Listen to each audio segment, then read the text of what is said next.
The roads are the big story right now, especially in Kentucky. We want to check in with Keith Todd. He is with the Transportation Department there. Keith, thanks for being with us by phone here. And what are you looking at this point? Is it getting any better at all? Not much improvement at this point. We have 8 to 12 inches of snow across most of the area, some areas of intense snow that got up to 15 inches, and we have some 2-foot drifts in various places. I-24 is closed essentially from Paducah to Cadiz. That's from about the 16-mile marker to about the 65, which is a big chunk of I-24 through Kentucky. We have a road grader that is out moving on a section of it now, but we have a couple of crashes blocking it. We're waiting for some of the police agencies to clear those. I'm told we have a fatality incident maybe in Marshall County, and that's one of the things that's held up and kept our plows off of that section. But we're hoping to get things. It's probably going to be late today or sometime tomorrow before we see much improvement.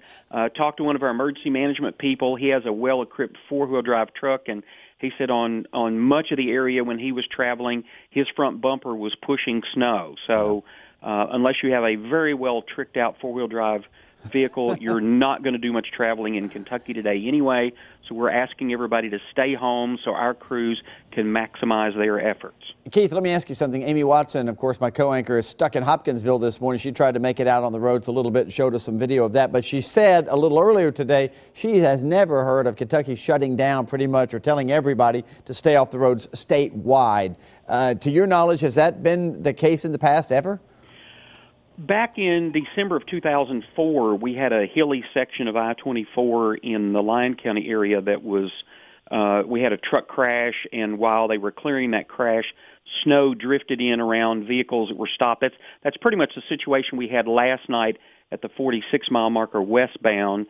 And then during the night, eastbound traffic along that section slowed down, and it kept our snowplows from getting out there and keeping the snow pushed back. And so that's essentially what closed the eastbound side.